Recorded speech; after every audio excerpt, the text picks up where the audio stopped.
Good evening, everybody. Welcome to Let's Talk Assassin's Creed, your number one podcast for all things Assassin's Creed.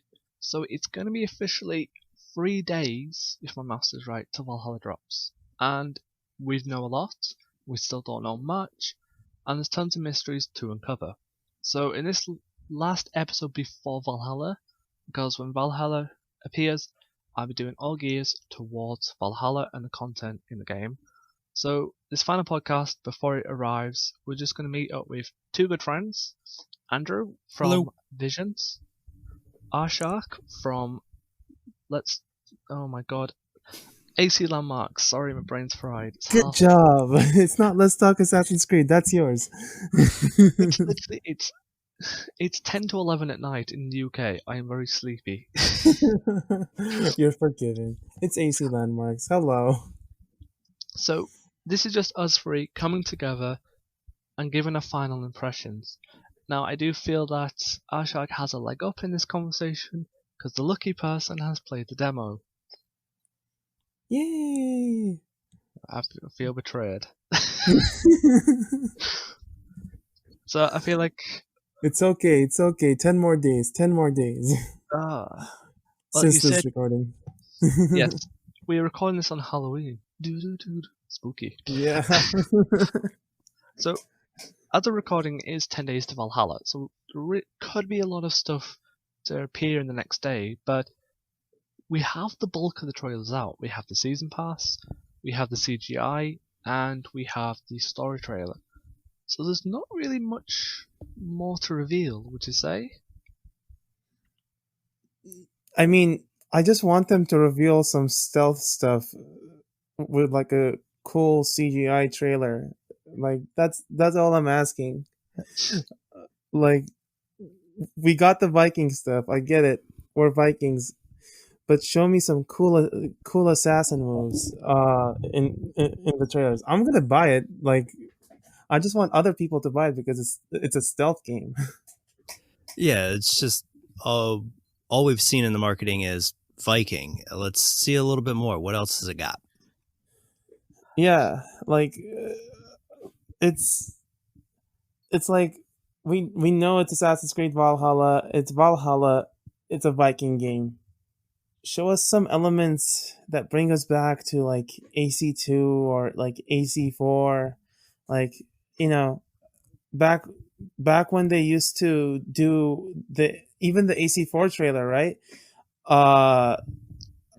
Like the reveal trailer at the end, it showed Edward like messing with this like you used it in the observatory for some reason. It's like this glass thing, and that was like, ooh, what's that about? And that was like assassin stuff. That's right. The Blood Cube was introduced in that first trailer. That's right. Yeah. That gave a little bit of where the story was going. We don't really know much of the story. Just raid. Hashtag like a Viking.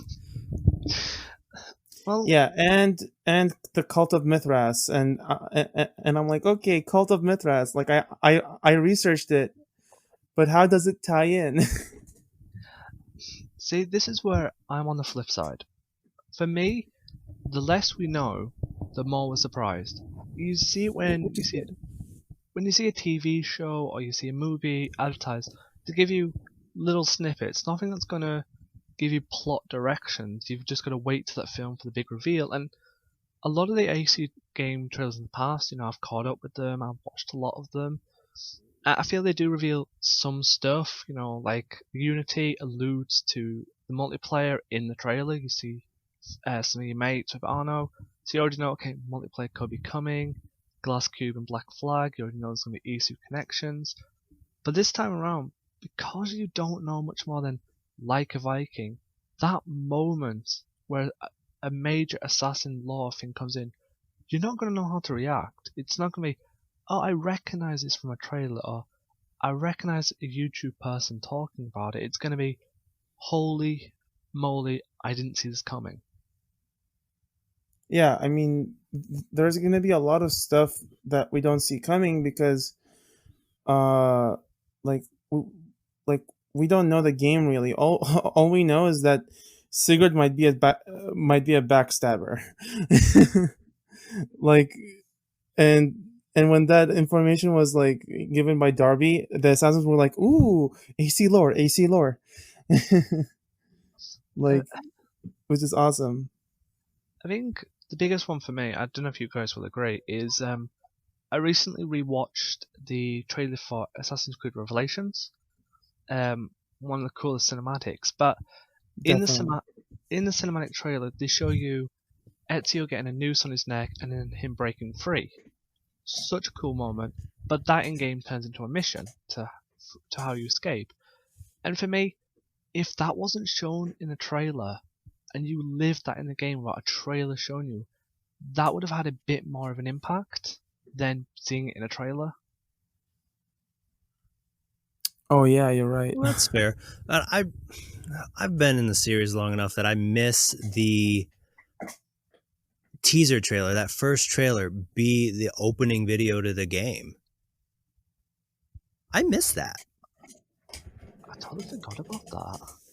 You know, that would be I cool. mean, I think Brotherhood did that. No, Revelations did that. Sorry, Dak, I cut you. Yeah, sorry, I was just saying that would be cool, like what Andrew said, seeing the first intro shot in like a teaser trailer. That would have been kind of snazzy for like a Viking for Valhalla. I feel like here's how I pictured a stealth trailer for Valhalla happening. One place that we haven't seen yet is Winchester, from Valhalla's world, and I'm pretty sure in Winchester you're not going to be allowed in. So if like Ubisoft showed us a CGI trailer of like Eivor blending in with the crowds and like going into the castle of Winchester and just confronting Alfred and then escaping, that would have been like so cool. And that's a great place to introduce that third area, the distrust area, instead of just open and restricted. Yeah, exactly. And like showing the people being like, no, showing the guards being like distrustful of your face and stuff, like that's all game elements being shown, instead of just like a Viking CGI trailer for the reveal trailer that showed us one thing, and that was the hidden blade crushing someone's skull.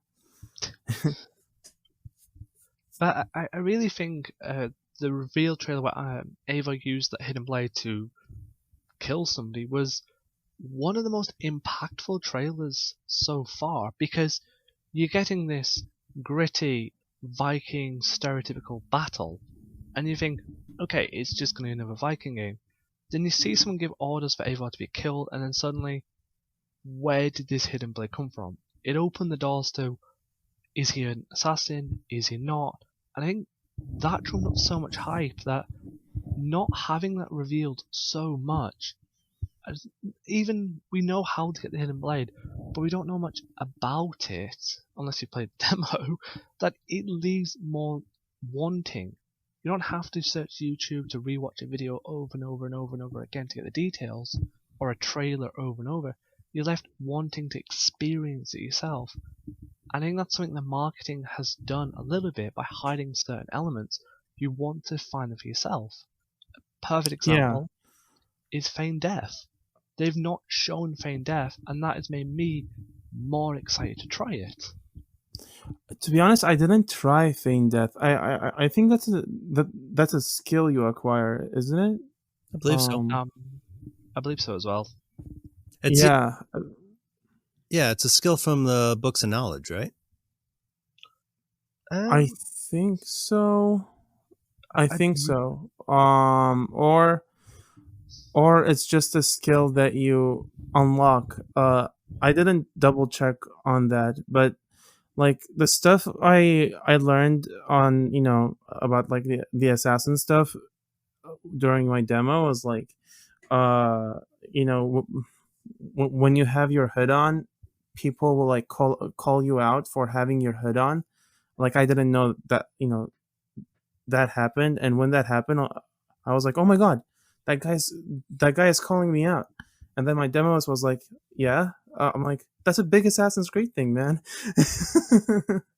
It's a nice subversion on what you'd expect, because most of the time in Assassin's Creed stealth, your hood's up, nobody sees you.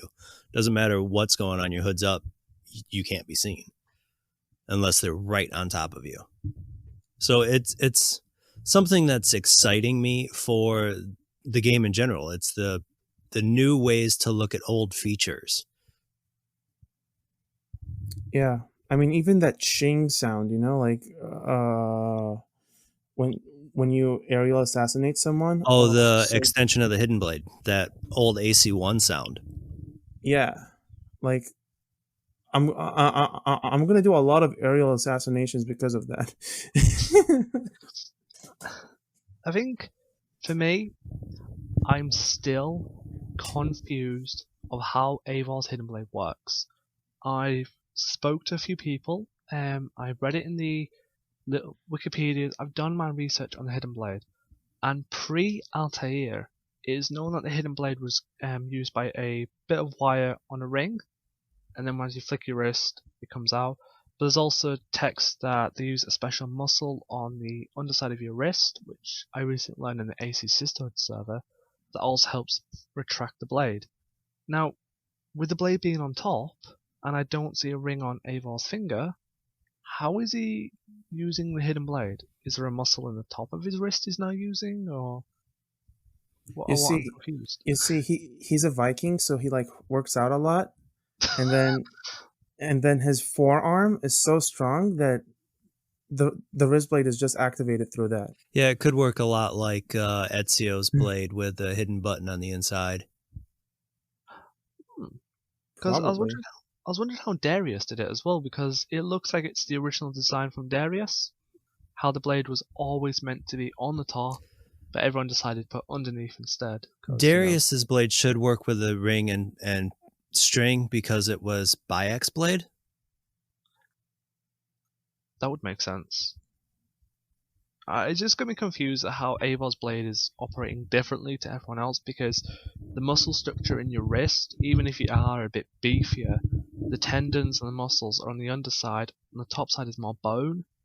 So it's, what is it that he's able to flick, unless he's using the wrist joint. If he has the button on, if it's his left arm, it'd be the very left. You can get a pop-up from the wrist joint, but I don't know, I'm probably looking into it too much. You're looking into the deep lore. I am, I'm going. There's not much else to look at. Come on. Hey, be honest, you guys. When you think of Valhalla, if you take away all the Viking stuff, and you just try and focus on the assassin stuff, what do we really know about the assassin lore? The only thing we know for I want to say fact at this point is that the Hidden Ones aren't in England, that they were pushed out in the 5th century. I think that's what they've said. Yeah, 5th century when the Saxons came in, and the Romans, when the Romans went out and the Saxons saw that, here's our chance. Let's go. Yeah, and that's about it, other than Basim and, is it pronounced Hytham or is it still pronounced Hatham? No, it's Hytham. Okay. It's like Hytham. Yeah. That's what I thought. Yeah. I think there's Hytham and Hatham. Which is a pretty cool like Easter egg. I'm just going to be honest, I'd be so funny if that went Derby and everyone said, yeah, we're tying up little loose ends, that the way they're tying up the Haytham and the Edward families just by calling a guy Haytham. Well, at this point, there's not a lot of people with last names. They're all known as someone's son. It's not until like another 100 or 200 years where you're getting family names because of taxation. I did not know that. Hmm. So is that why Eivor's called Wolf-Kissed then? Because Eivor doesn't actually have a last name, it's just raised by wolves.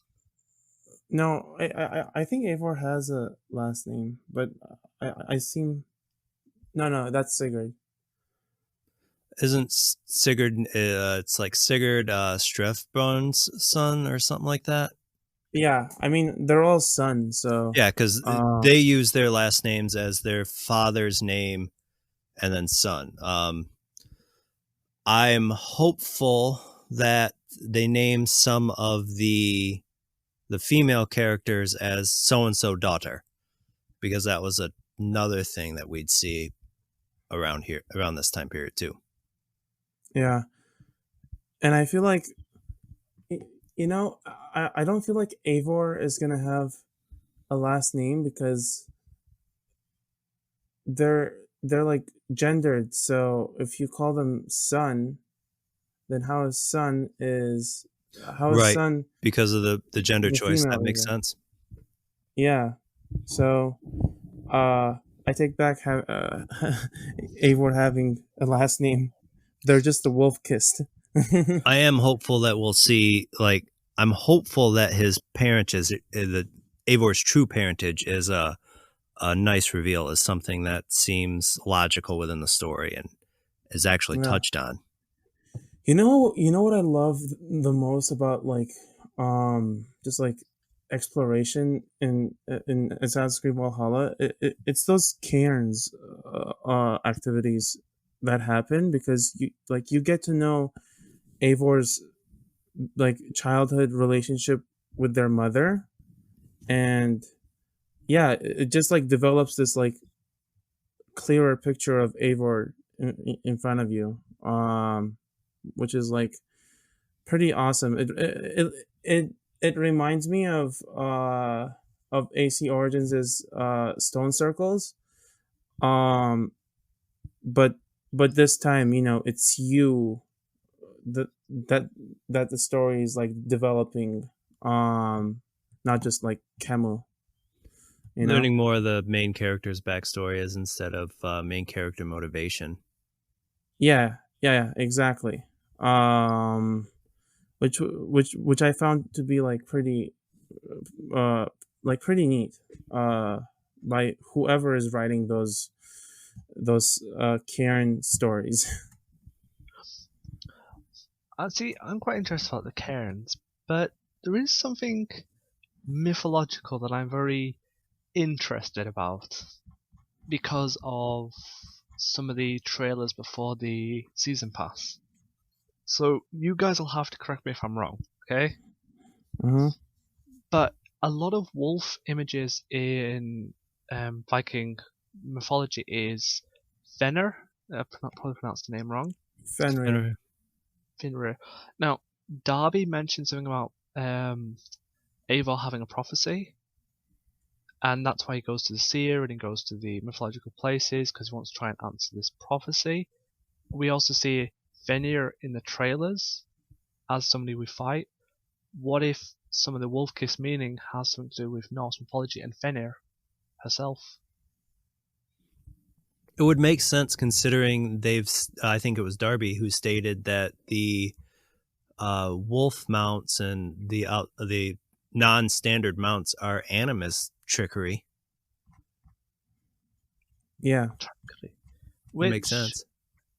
Which it kind of, my final thought on all this, because I'd love to hear your final thoughts and everything, but my final thoughts on all this so far is just we're getting this point now in the AC build-up where they've finally thrown their heads into RPG since they've been doing since 2, and they've got a balance. It seems Origins was could they go RPG, Odyssey was how far they could go RPG, whereas Valhalla seems to be the middle ground.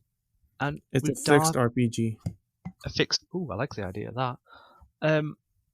Darby also mentioning stuff about animus glitches for like the big mounts, as Andrew's just said, which is something glitches, which we've been seeing since AC2 with the weird squid in one of the vaults. I've played that almost every year since its release, and I've still not seen it on my own game. What? You've got to go to the vault and stare in the lake for 2 minutes. It'll appear. Stare for 4 minutes. Well, that attempt to explains go it. I'm up. too impatient for that. But this is why I feel like Valhalla is this game where a lot of old fans can be pleased because we're getting that RPG elements we've always had in Assassin's Creed. We're getting the little animus trickery we've had since day one. But we're also getting an explanation to choices that we've also had since day one as well. So it's like a perfect roundup. Yeah, it's just gathering all the excitement all together and just putting it out before release.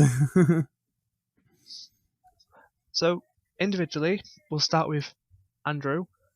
What's your final thoughts on everything before Valhalla drops? Well, I'm gonna be honest, when we first saw gameplay, I was kind of scared because it felt like it was just a reskin of Odyssey.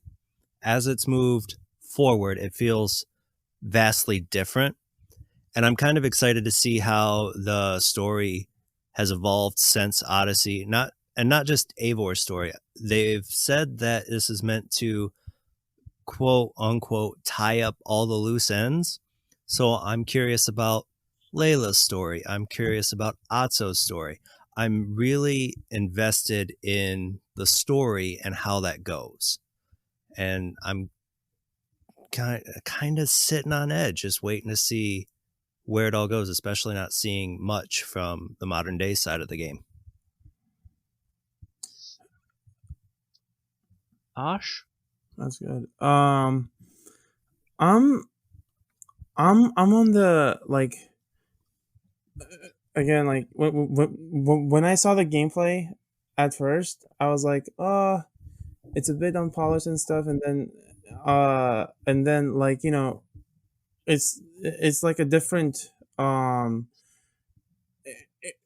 experience, like once you get to play the game, because like I thought the combat was like I'm like I want the combat to be like better, but then when I played the combat, it was pretty like it made sense to me. Plus I really love the stamina meter that that is going on in the game, because like it gives me kind of like a restriction of like, you're not godly now. You're a human. You're gonna run out of stamina. And like just like the whole game. Uh, I, I am really sold on like Assassin's Creed Valhalla, of course, and mainly it's because of like of the historical characters in there, and like the other part is it's Darby's story, and the assassin material in there that's not been shown is going to be shown, and I'm going to be surprised. And part of it is thanks to like the marketing not revealing all of that, but still they could have revealed more. They could have like revealed like some assassin material that resonated with fans but not spoiled them. I can understand that. So are we hyped? That's the big question. Are we hyped for Valhalla? Definitely. Oh yeah, no question. Like seriously, I'm I'm kind of like struggling of like, how am I gonna make thing like time for Valhalla, like playing Valhalla and doing AC landmarks research, but like I'm getting that all settled just before Valhalla, so I don't panic. So I think the biggest question we can ask before we run out of time is playstyle. With the introduction of RPG, everyone's going to have a different playstyle. Now, I don't want a basic warrior or stealth. I would like to have a little bit of information of how you guys are going to try and play Valhalla. if that makes sense. I feel like if I'm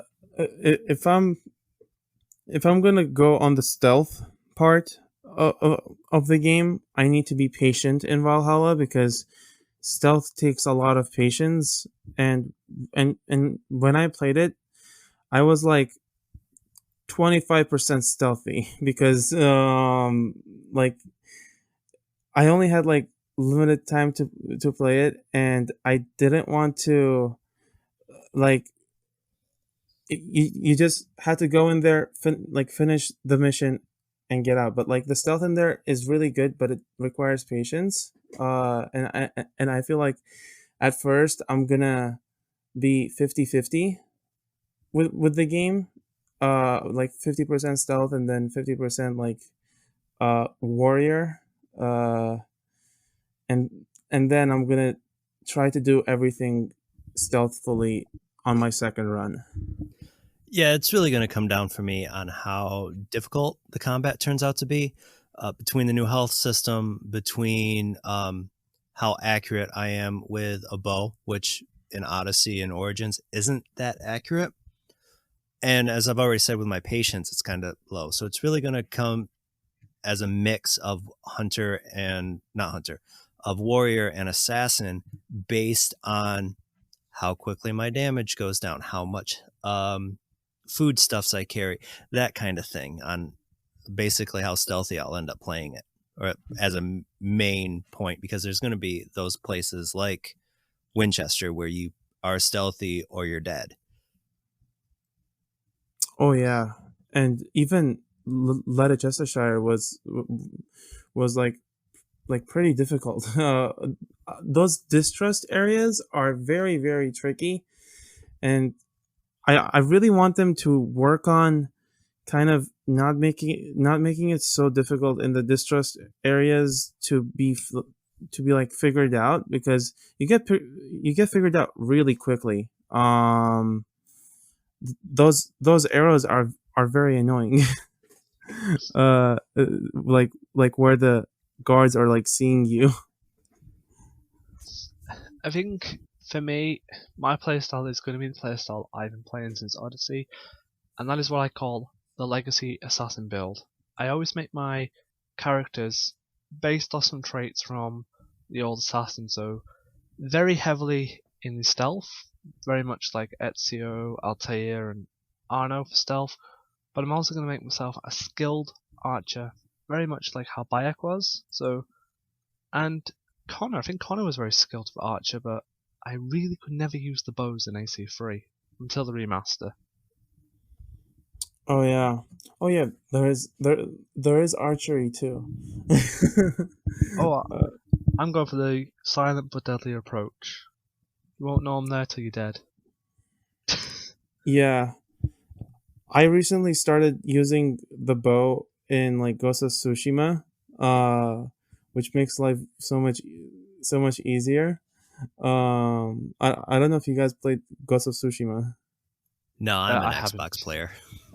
Ah, okay, yeah. Thing like, the bow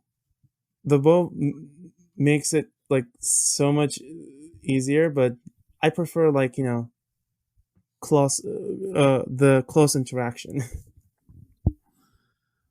I just prefer killing everyone before they can actually realise I'm there, because that means if I'm terrible at hand-to-hand combat, they're already dead before I have to fight them. Yeah. It's That's fair. the perfect way to play Assassin's Creed. If you suck at hand-to-hand, make sure you kill everybody before you have to get into that situation. So, sadly, it seems we have run out of time for this week's episode, which is a bummer because there's still a lot to talk about. But when this episode goes out, it will be 3 days till Valhalla drops, so not long to wait. I will be live streaming day one. Andrew, are you live streaming day one? That's assuming that I can get my capture card to work with my new Series X. Ooh. Arshak, any plans on live streaming? I might live stream. I don't know yet. I mean, I do have my YouTube channel, AC Landmarks, and I want to live stream it, but we'll see.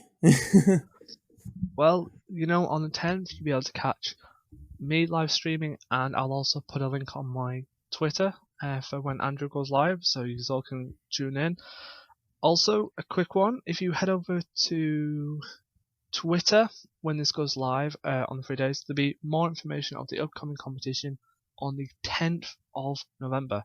So remember, from the 10th of November, you'll have 10 days to submit an image, and on the 20th, all submissions are cancelled, and then you'll have 3 days to vote, and the favourite will get a month's access of early access content via an email.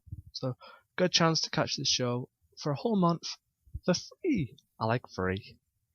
But more Nice. information will be coming roughly the 9th. I'll be putting a huge Twitter thread for you all, so keep your eyes peeled. And so this is all we have time for.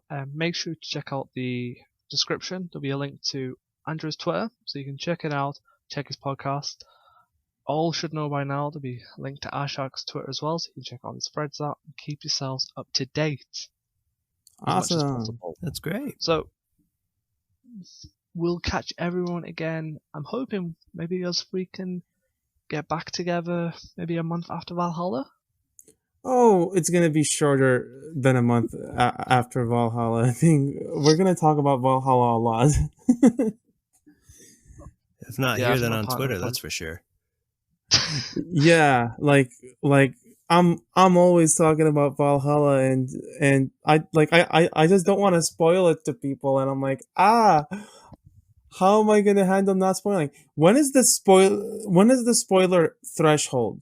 Like after how many days after the release Yeah, let's do not you talk? follow AC Reddit rules on that one, because then we're talking like a year. Oh, a year? Damn, that's a lot. As I stated in a previous episode, when it comes down to spoilers, always remember to speak to your community. If your community is understanding of how your threads work, they might not be too fussed with the odd spoiler. But I wouldn't advise putting any story spoilers for at least 2 months because of the transition to next gen. It's probably a wise move after Christmas when people get onto next gen, saves are transferred. More people will digest the contents. Oh, that's fair. Great. That's 2 fair. months, 60 more days to not talk about the story. There'll be plenty of us to talk about the world, the lore, and some shiny new Isu artifacts. Oh Oh yeah. yeah, I'm looking at you, Excalibur. yeah. I'm gonna go key, man. That'll be interesting. Just diving into that lore is going to keep me busy for a while. Yeah, I was researching about it, and then I'm like, oh my god, Eivor can use it in this way, or Eivor can use it in this other way. But then I'm like, don't put too many theories out, dude. You're already at like 12 pages. Yes.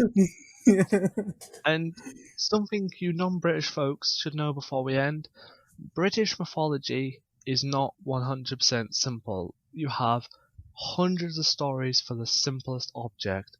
Excalibur already has 4 different stories on how it works and how it's found.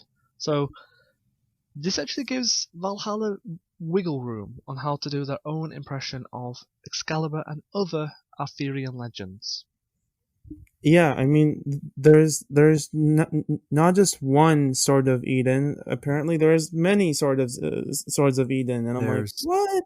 3 that are known of right now, because there's the Unity Sword, Sword of the Khans, and the Sword of Damocles. Yeah, I thought the Unity Sword and Excalibur were the same thing. They might write it in as that way, but from my look at Excalibur, is the designs of the swords are completely different. It looks like Excalibur's got a longer hilt. Yeah, I didn't realize that difference when I was like researching about it.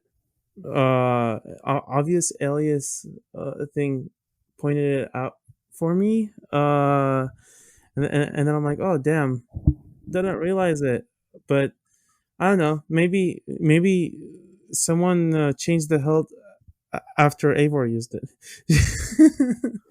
Wouldn't be Or the first maybe- fake piece of Eden sword. Looking at you, Shugair. Yeah. Yeah, I think like Hephaestus just like came down, fixed it up, put it somewhere, but no. Hopefully it's like treated right, because I really feel like something's gonna happen in Paris. That's another talk for more information. I'm doing some research on that. But my fan theory is we have an option as a side content, I believe, to use a Isu Forge to actually make the Sword of Eden from Unity and leave it in Paris. Probably actually the main story. So the Unity in Paris is one we reforged from Valhalla. So yeah, I'm going all crazy for this Or you one. don't know. Maybe you're in Asgard and Odin tells you, "Hey, get an upgrade." Do you have a better shiny weapon? Yeah. Right, so thank you all for joining. Before we head out, Declan, I got one question that I'm curious on both of you before we head out. What do you guys think Yeah. our chances are of running into Cassandra in Valhalla? I'm going Ooh. to get in trouble for this by a lot of the community, but judging by how Odyssey ended and how Cassandra is tasked, I'm going to say the chances are very slim. She seems the type of person who wants to watch from the shadows and not intervene. So getting involved in Eivor's story, or even just talking to Eivor, maybe as an Easter egg, can be a small possibility, but I don't think it's going to be some big thing. What if Randvi and Cassandra are somehow related? It's possible Technically, they did use. It does look like they use the same assets, but yeah, I'm thinking we're only going to look at like 10 to 15%, and that's only going to be as a side content Easter egg kind of thing. Yeah, I mean, Cassandra has to be written somewhere in there, because this is the first game where we know Cassandra's watching over us, and yeah, she can't just be like a past kind of fact. She kind of has to be like in the lore. But I feel like, yeah, they are gonna go with Cassandra, and they're not gonna go with Alexios, because Alexios is like not the Dead. It's not who the story is about. Yeah, it's just how many. I'm curious on how many people they will like make a negative comment because they didn't play with Cassandra. Why is she in my game? All the trolls against AC Sisterhood. Yeah. I just kind of feel like with how she was written at the end of Odyssey, with this whole balance, like one side can never win, and how powerful Cassandra is with a spear, if she got involved to help out the assassins or the Templars, it's technically creating an imbalance, which would mean the whole reason of keeping the spear is the staff is keeping balance. So I could see a really cool Easter egg, maybe see her out of the corner of your eye, maybe you see her just chilling in the shadows, but an impact on the story I feel is very unlikely, because she needs to maintain that balance, and helping Eivor for the assassins slightly tips the balance in my eyes. I could be wrong. Yeah, I can see that, and the way you're mentioning about balance is it could just be a simple Easter egg based on Layla's bleeding effect. That would be amazing. To be honest, that would be amazing. But that's just, of course, all speculation. I have no idea. All I know is Layla's not going to die. You know what I loved most about like Odyssey's story. It's at the end, like when you reach the end, like there's an option where you can say like I'm just tired.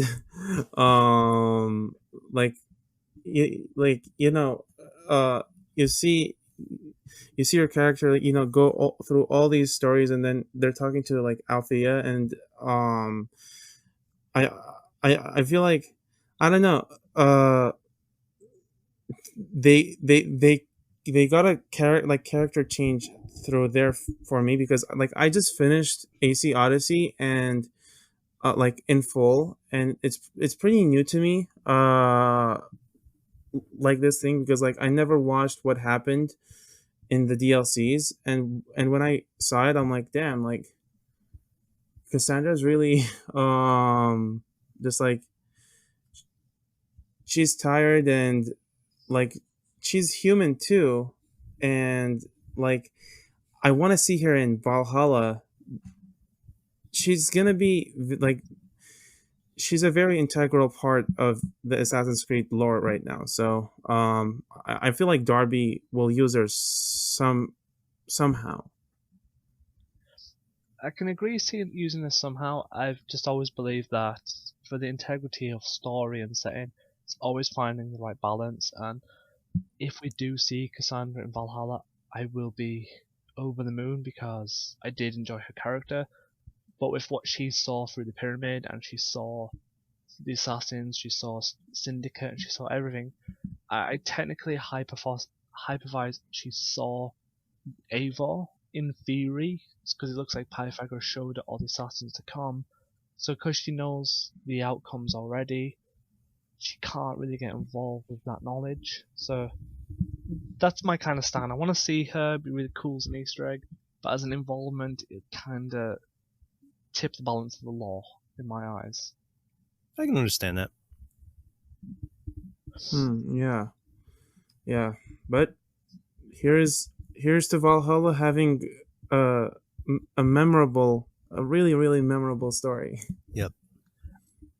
We all know Valhalla's going to be great, and the best way to end this show is like an assassin. Oh yeah, you got it, Declan. Yes. There it is. Hashtag like an assassin. We love being a Viking, but I want to be silent but deadly, and a killer Batman jumping from the rooftops. In conclusion, like an assassin. Thank you guys again, and I hope to catch up with you guys some more. Yeah, Absolutely. definitely. Thank you for having us.